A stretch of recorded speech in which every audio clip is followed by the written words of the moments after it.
सो what's up guys. So good morning everyone. So आइए start करते हैं इस लेक्चर को। और इस लेक्चर में बात क्या करने वाले हैं हम, globalisation and the Indian economy. ये क्लास 10th का इकोनॉमिक्स का ये चैप्टर है जो कि ग्लोबलाइजेशन के बारे में बात करता है। और हमने 3rd चैप्टर तक कंप्लीट करा रखा है, 3 चैप्टर। और तीनों चैप्टर में इंडियन इकोनॉमी को लिए भी बात हुआ है, बहुत सारे चैप्टर में सेक्टर्स के बारे में बात हुआ है, हम लोग बात कर कर आए हुए हैं। अब हम देखेंगे ग्लोबलाइजेशन के बारे में कि इंडियन इकोनॉमिक में ग्लोबलाइजेशन क्या रोल प्ले करती है और ग्लोबलाइजेशन एक्चुअली होता क्या है। सो आइए स्टार्ट करते हैं गाइस। और सबसे पहले बात करते हैं इसी शब्द का, ग्लोबलाइजेशन। ग्लोबलाइजेशन है क्या एक्चुअली? ग्लोबलाइजेशन यानी कि वर्ल्ड लेवल पे कुछ ना कुछ चीज़ें जब होती हैं तो उसको ग्लोबलाइजेशन बोलते हैं। क्या चीज़ें होती हैं? इंटरकनेक्टेड। इंटरकनेक्टेड एक शब्द है जो कि एक कंट्री के साथ दूसरे कंट्री को जोड़ता है। Globalisation in a term use to describe how trade and the technology have made the world into more connected and the interdependent places to the across the countries also capture scopes economics of the world trade। अभी हम बात करें अगर world trade की, तो ऐसा नहीं है कि वर्ल्ड ट्रेड हम आज ही के दिन कर रहे हैं या इस टेक्नोलॉजी को शामिल करते हुए कर रहे हैं, लेकिन वर्ल्ड ट्रेड हालांकि हम लोग बहुत पहले से करते हुए आ रहे हैं। कॉटन का ट्रेड करते थे हम लोग चाइना के साथ या अलग अलग कंट्रीज के साथ, ठीक है।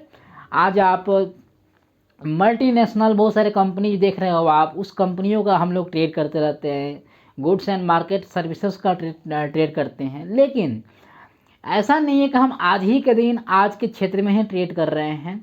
हम लोगों ने इंटरकनेक्टेड करना स्टार्ट किया बहुत साल पहले, और 1960 के करीब हम लोगों ने इंटरकनेक्टेड बहुत ज़्यादा लार्ज लेवल पे स्टार्ट किया, जो कि एक चाइना की पॉलिसी थी, open door policy. Open door policy के बारे में आप अगर नहीं पढ़े हो तो क्लास 12 में जाने के बाद आप पढ़ोगे ओपन डोर पॉलिसी के बारे में, जो कि बताता था कि चाइना का जो इकोनॉमी है, चाइना का जो डेवलपमेंट है वो कैसे इतना बढ़ा, लार्ज लेवल पे बढ़ा। और आज के क्षेत्र में हम देख रहे हैं कि चाइना पावरफुल बना रहा है, एक मैन्युफैक्चरिंग हब बन चुका है, एक ट्रेड मार्केट्स बन चुका है, इंटरकनेक्टेड बहुत ज़्यादा उसकी कंट्रीज उसके साथ जुड़ी हुई है, और वो कहीं ना कहीं इकोनॉमी को अपने ग्रोथ करते जा रहा है, डेवलपमेंट करते जा रहा है। बिकॉज रीज़न ये था उसके पीछे वो दोस्त कि गाइस को ओपन डोर पॉलिसी उन्होंने अप्लाई किया। ओपन डोर पॉलिसी में होता क्या है, कोई कंपनी होती है और मल्टीनेशनल हो जाती है। कोई भी एक कंपनी अगर है, जैसे कि इंडिया कोई कंपनी है या चाइना का ही अगर कोई कंपनी ले लो आप, चाइना का टॉयज के बारे में बात हुआ है आपके चैप्टर में, मैं आगे बात करूँगा। तो चाइना का अगर कोई कंपनी है और इंडिया में आती है, सेटअप करती है, अपना मार्केट इन्वेस्ट करती है, इन्वेस्टमेंट करती है, फॉरेन इन्वेस्टमेंट उसी को बोलते हैं। तो हम अभी समझेंगे ये सारी चीज़ें। तो वही चीज़ है कि जब इंटरकनेक्टेड करते हैं हम एक दूसरे देश के साथ दूसरे देश में, तो उसको हम लोग ट्रेड मार्केट, ट्रेड इन्वेस्टमेंट, और हम उसको एक तरह से ग्लोबलाइजेशन बोल देते हैं। ग्लोबलाइजेशन हालांकि केवल इंटरकनेक्टेड तक सीमित नहीं है, बल्कि ग्लोबलाइजेशन का मतलब आज के क्षेत्र में अगर बात करें तो आप इंटरनेट, आईटी, ये सब कुछ पढ़ने वाले हैं। क्या इफेक्ट पड़ती है ग्लोबलाइजेशन की? एमएनसी क्या होती है, जिसको कि मल्टीनेशनल कॉरपोरेशन बोलते हैं। फिर डब्ल्यूटीओ, वर्ल्ड ट्रेड ऑर्गेनाइजेशन, ये क्या होता है? ट्रांसफॉर्म्ड कैसे चीज़ें होती हैं? आईटी सेक्टर क्या है और क्या क्या चैलेंजेस हमारे सामने आ सकते हैं? और फॉरेन इन्वेस्टमेंट और फॉरेन ट्रेड पॉलिसी ये क्या होती हैं? मल्टीनेशनल कॉरपोरेशन के बारे में, बाकी डायमेंशंस क्या क्या हैं इंटरकनेक्टेड होने का, ये सारी चीज़ें हम डिस्कस करने वाले हैं यहाँ पे। तो अब बात करते हैं ग्लोबलाइजेशन की। तो ग्लोबलाइजेशन जैसे कि मैंने आपको बताया कि ये सिर्फ डिस्क्राइब करता है हमारे ट्रेड मार्केट को, कि आप एक दूसरे कंट्री के साथ कैसे ट्रेड कर रहे हो और ट्रेड करने का पॉलिसी आपका क्या है। यानी कि जब एक दूसरे कंट्री के साथ ट्रेड करती है तो उसको बोलते हैं। और ट्रेड, हालांकि पहले हम लोग ट्रेड विदाउट टेक्नोलॉजी करते थे, लेकिन आज के समय में ट्रेड या टेक्नोलॉजी के साथ जुड़ते हुए आ रहा है, तो इसीलिए टेक्नोलॉजी का शब्द यूज किया गया है। वर्ल्ड लेवल पे इंटरकनेक्टेड होती हैं और प्लेस टू प्लेस हम जब कंट्री के साथ ट्रेड करते हैं अक्रॉस द स्कोप्स, इसका क्या होती है, इकोनॉमिक और ट्रेड को लेकर दोनों को चलते हैं। और जब हम ट्रेड करते हैं किसी कंट्री के साथ तो उस कंट्री का इकोनॉमिक्स भी ग्रोथ होती है। तो इसीलिए हम बात करेंगे अब इफेक्ट क्या पड़ता है, देख लीजिए। पहला इफेक्ट पड़ता है कि उस कंट्री का इकोनॉमी बढ़ जाता है। सेकेंड चीज़ कि बहुत सारी चीज़ें होती हैं डायमेंशंस, ये डायमेंशंस इंटरकनेक्टेड के साथ चेंज होती रहती है। जैसे कि कल्चर आपका है, कल्चरली चेंज होता है, पॉलिटिकल लेवल पे, सोशल लेवल पे, इकोनॉमिकल लेवल पे, and the interconnected foreign trade challenges भी आते हैं। तो चैलेंजेस को भी देखेंगे। जैसे कल्चर लेवल पे अगर कोई चीज़ें चेंज होती हैं, इसका मैं इफेक्ट बता रहा हूँ, ध्यान देनी है आपको कि ग्लोबलाइजेशन होने का इफेक्ट क्या होता है। जैसे कि मान लीजिए कि एग्जाम्पल है कल्चर के लेवल पे, जैसे कि हम सभी जानते हैं कि इंडिया में पहले, आज देख रहे हैं जो हम नए नए कपड़े देख रहे हैं, फॉरेन कपड़े देख रहे हैं, फॉरेन कपड़े लोग पहनने लगे हैं, ठीक है, महिलाएं जीन्स पहनने लगी हैं, हम कहीं ना कहीं चाउमीन बर्गर खाने लगे हैं। तो ये सारी चीज़ें क्या हुआ करती थी, पहले नहीं हुआ करती थी।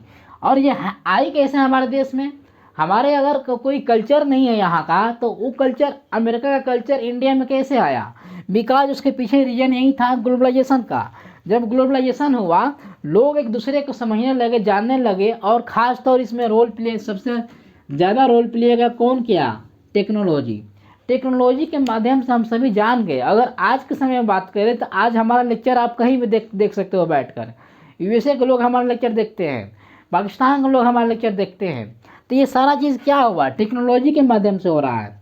एक सोर्स है, फ़ोन एक सोर्स है, लैपटॉप एक सोर्स है, जो कि आपको टेक्नोलॉजी के माध्यम से जुड़ रहे हैं, हम एक इंटरकनेक्टेड हो रहे हैं एक दूसरे देश के साथ। जब हम हमारी भाषाएं, यूएस का भाषा कोई इंडिया का आदमी सीख सकता है। यूएस का जो आज यूट्यूब पर आप डालोगे, यूएस का खाना क्या है, यूएस का क्या कल्चर है, क्या पॉलिटिकल लेवल है, ये सारी चीज़ें न्यूज आप सुन पा रहे हो। दैट्स मीन्स कि ये ग्लोबलाइजेशन का एक पार्ट है, और यही ग्लोबलाइजेशन आपको डायमेंशंस देती है। तो कल्चर को चेंज करने में भी इसके हाथ होता है। सो आई होप कि कल्चर को आपने जान गया होगा कि कल्चर कैसे चेंज होती है ग्लोबलाइजेशन के तौर पे। बात करते हैं पॉलिटिकल लेवल। पॉलिटिकल्स का न्यूज़ आप सुनते रहते हो कि यूएस में ये हो रहा है, डोनाल्ड ट्रंप ने ये किया, बाकी यूएस यहाँ इन्वेस्ट कर रहा है। तो ये सारी चीज़ें क्या है, ये आपको टेक्नोलॉजिकल के माध्यम से ये पॉलिटिकल लेवल भी आपको देखने को मिल रहा है। सोशल लेवल भी चेंज होता है, जैसे कि क्या रहना, खाना पीना, बातें करना, ये सारा चीज़ें सोशल लेवल पर भी ये चेंज होती हैं। इकोनॉमिकल लेवल पे चेंज होती हैं, जब आप ट्रेड करते हो, इंटरगेशन करते हो, फॉरेन ट्रेड, तो ये इकोनॉमिकल लेवल पर भी चेंज होती है। ठीक है, तो कैसे चेंज होती है मैं आपको सभी चीज़ें बताने वाला हूँ। अब हम समझ लेते हैं एमएनसी क्या होती है। जैसे कि मैंने आपको बताया कि ट्रेड करते थे हम लोग, पहले भी ट्रेड करते थे, पहले भी कल्चरल लेवल पे, पॉलिटिकल लेवल पे, सोशल लेवल पे चेंजेस होती हैं। लेकिन आज के समय में क्या हो गया है कि एमएनसी एक सोर्स हो गई है। एमएनसी क्या है, एक मल्टीनेशनल कॉरपोरेशन है, कंपनीज है ये, ठीक है ना, ये कंपनीज है, मल्टीनेशनल कंपनीज। ये कंपनीज क्या करती हैं, अब जैसे कि मान लीजिए कि कंपनी है, एक कंपनी एप्पल कंपनी है, ठीक है, ये यूएस की कंपनी है एप्पल कंपनी। अब ये एप्पल कंपनी यूएस की है। अब यूएस ने क्या किया, एप्पल कंपनी को सेट कर दिया इंडिया में। ठीक, जब ये इंडिया में सेट करेगा एप्पल कंपनी को, तो मैन्युफैक्चरिंग हब इसका कहाँ आ गया, इंडिया आ गया। इंडिया में अगर कोई एप्पल का फ़ोन बन रहा है, मान लीजिए एप्पल का कोई फ़ोन बन रहा है इंडिया में, लेकिन कंपनी ये किसकी है, एप्पल की है, तो यूएस की है। तो यूएस का जो ट्रेड मार्केट है वो अब कहाँ आ गया, इंडिया में। यानी इंडिया के साथ इंटरकनेक्टेड हम लोग हो चुके हैं। तो यही हमारा क्या होती है, ट्रेड मार्केट होती है। ठीक है, तो ये फॉरेन ट्रेड हम बोलेंगे, इसको क्या बोलेंगे, फॉरेन ट्रेड बोलेंगे। लेकिन अगर कोई यूएस का व्यक्ति, अगर मान लीजिए डोनाल्ड ट्रंप जी, तो डोनाल्ड ट्रंप जी हमारे क्या कर रहे हैं, इंडिया में कुछ पैसा इन्वेस्ट कर रहे हैं कोई कंपनी बैठाने के लिए, तो हमारा फॉरेन इन्वेस्टमेंट हुआ। क्या हुआ, फॉरेन इन्वेस्टमेंट हुआ। यानी कि फॉरेन इन्वेस्टमेंट मतलब कि इन्वेस्ट करना कुछ, कोई कंट्री का आदमी या कोई भी कंट्री दूसरे कंट्री में इन्वेस्ट करती है, इन्वेस्ट करके कोई कंपनी सेटअप करती है तो उसको फॉरेन इन्वेस्टमेंट बोलते हैं। लेकिन अगर कोई कंपनी मार्केट ट्रेड करती है, कोई कंपनी गुड्स एंड सर्विसेज का ट्रेड करती है तो उसको हम लोग फॉरेन ट्रेड बोलते हैं। तो ये अंतर होता है फॉरेन ट्रेड में और फॉरेन इन्वेस्टमेंट में। तो इस बात को आपको ध्यान देनी है और इसी के लेवल पे हम इकोनॉमी को भी चेंज करते हैं। अगर आप किसी देश से फॉरेन ट्रेड करोगे अगर आप, ठीक है, या फॉरेन इन्वेस्टमेंट करोगे तो हमारा इकोनॉमिक्स क्या हो जाएंगे, चेंज हो जाएंगे, इकोनॉमिकल बैकग्राउंड भी चेंज होता रहता है। और केवल एक कंट्री का नहीं बल्कि दोनों कंट्री का होगा, जो कंट्री दोनों पार्टिसिपेट कर रही है फॉरेन ट्रेड में या फॉरेन इन्वेस्टमेंट में। अब बात करते हैं कि अगर कोई यूएस की कंपनी अगर इंडिया में अपना क्या करना चाह रही है, सेटअप करना चाह रही है या इन्वेस्ट करना चाह रही है पैसा, या कोई ट्रेड मार्केट करना चाह रही है, तो करेगी क्या। अब सबसे पहले समझ लेते हैं इन्वेस्टमेंट को, कि इन्वेस्टमेंट अगर करना चाह रही है कोई कंपनी, इन्वेस्टमेंट कोई कंट्री में, अगर यूएस इंडिया में करना चाह रहा है इन्वेस्टमेंट, तो क्या देखेगा। अगर इसको कंपनी बैठानी है एप्पल का, ठीक है, तो एप्पल का कंपनी बैठानी है तो ये देखेगा क्या कि इंडिया में उस स्थान पे बैठाएगा, उस प्लेस पे बैठना चाहेगा जहाँ पे मार्केट प्लेस अच्छा हो, लेबर्स अच्छे हों, ठीक है, फिर गुड्स एंड सर्विसेज का जो ट्रांसपोर्टेशन हो वो अच्छा हो, ये सारी चीज़ें, वाटर अवेलेबिलिटी हो, ठीक है, ये सारी चीज़ें अवेलेबिलिटीज होनी चाहिए। तो इसलिए ये सारी चीज़ें अवेलेबिलिटीज को देख कर ही कोई ना कोई कंपनी क्या करती है, किसी देश में ले जाकर अपना इन्वेस्ट करती है या फिर कोई ट्रेड मार्केट या सर्विसेज बैठाती है ट्रेड करने के लिए। और दूसरी चीज़ कि अगर ट्रेड अगर और ट्रेड होता कैसे है कि अगर कोई एप्पल कंपनी है तो एप्पल कंपनी एक क्या करती है, मल्टीनेशनल कंपनी के साथ जुड़ जाती है और ये छोटे छोटे कंपनी के साथ जुड़ जाती है। छोटे छोटे कंपनी का मतलब लोकल कंपनी। अब लोकल कंपनी एक बार समझ लेते हैं एक बात, कि अगर कोई एडिडास कंपनी है, ठीक है, एडिडास कंपनी ने क्या किया, एडिडास कंपनी एक मल्टीनेशनल कंपनी है, ठीक है, और मल्टीनेशनल कंपनी एडिडास ने क्या किया कि लोकल कंपनी के साथ जुड़कर और अपना इन्वेस्ट कर लिया। अब लोकल कंपनी के साथ जुड़ कर इन्वेस्ट करेगा तो क्या फ़ायदा, क्योंकि लोकल कंपनी तो लोकल कंपनी है। तो करेगा क्या कि इंडिया का अगर एडिडास कंपनी इंडिया में, इंडिया के एक लोकल कंपनी के साथ क्या कर ली, ट्रेड मार्केट कर ली। अब लोकल कंपनी के साथ ट्रेड मार्केट कर लेगी जब, तो मान लीजिए कि लोकल कंपनी का कुछ XYZ कुछ नाम है, ठीक है ना, तो इस नाम को रिप्लेस कर देगा और एडिडास का नाम दे देगा। आपने देखा होगा कि अगर आप मार्केट जाते हो तो मार्केट में अगर एडिडास को आपको लेना है, कोई एडिडास का मान लीजिए कि आपको शूज लेना है, तो एडिडास का शूज हो सकता है कि वो क्या हो, कॉपी हो। तो जितने भी कॉपी आते हैं एडिडास का, वो कॉपी क्या है, मल्टीनेशनल कंपनी के साथ जुड़कर एक अपना मार्केट प्लेस बैठा लिया है। यानी कि वो एडिडास तो कंपनी है, ब्रांड, यानी कि आपने सुना होगा एक नाम कि ब्रांड दे देना आपको, कि ये ब्रांड नेम जो है, ब्रांड नेम बैठाने के लिए भी मल्टीनेशनल कंपनियां क्या करती हैं, अपना ब्रांड बनाने के लिए छोटे छोटे लोकल ट्रेड के साथ, लोकल कंपनी के साथ जुड़कर अपना ब्रांड नेम बना लेती हैं। तो ये चीज़ें होती है हमारा मल्टीनेशनल कंपनीज। तो मल्टीनेशनल कंपनी इस तरह से अपना खेल खेलती है। MNC समझ लिए, इफेक्ट समझ लिए क्या क्या पढ़ने वाला है, पॉलिटिकल, कल्चरल, ये सारी चीज़ें। अब बात करेंगे हम WTO की।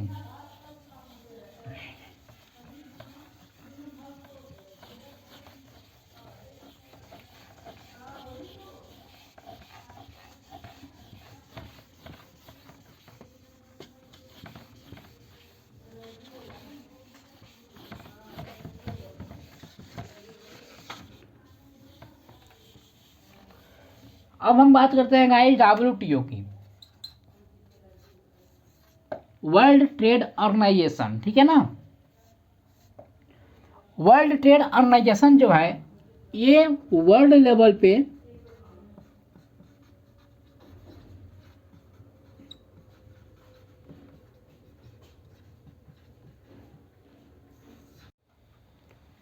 तो वर्ल्ड ट्रेड ऑर्गेनाइजेशन जो है ये वर्ल्ड लेवल पे ट्रेड करती है। एक ट्रेड का कहीं ना कहीं सपोर्ट करती है ट्रेड को, ठीक है। तो वर्ल्ड लेवल पर जितने भी ट्रेड होते हैं वो किसके हाथ में है? वर्ल्ड ट्रेड ऑर्गेनाइजेशन के हाथ में है।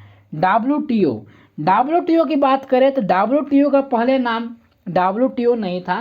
WTO का पहले नाम general agreement on tariffs and trade था, ठीक है। तो टैरिफ्स एंड ट्रेड, तो ये नाम था इसका, लेकिन इसको नाम को रिप्लेस करके WTO रख दिया गया, वर्ल्ड ट्रेड ऑर्गेनाइजेशन, ठीक है ना। और इसकी बात करें फाउंडेशन की, तो फाउंडेशन इसको किया गया 1 जनवरी 1995 को। अभी इसमें बात करें तो 123 कंट्रीज मेंबर हैं ऑलरेडी। और हेडक्वार्टर की बात करें तो इसका हेडक्वार्टर स्विट्ज़रलैंड है। इन सारी इन्फॉर्मेशन को आप लिख सकते हो WTO के बारे में।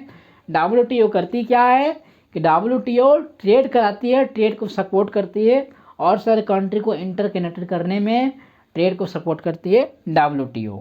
WTO एक ऑर्गेनाइजेशन है जो कि पहले इसका नाम general agreement and the tariffs and the trade था।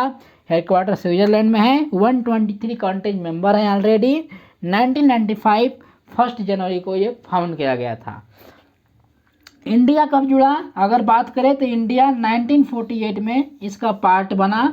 और इंडिया जब पार्ट बना था तो WTO नहीं बना हुआ था, अभी इंडिया पार्ट बना था तो GATT का पार्ट बना था, यानी कि general agreement and the tariff and the trade का ही पार्ट बना था, जो कि इसका नाम जो पहले से ऑलरेडी था उसी का पार्ट बना था 1948 में इंडिया, ठीक है।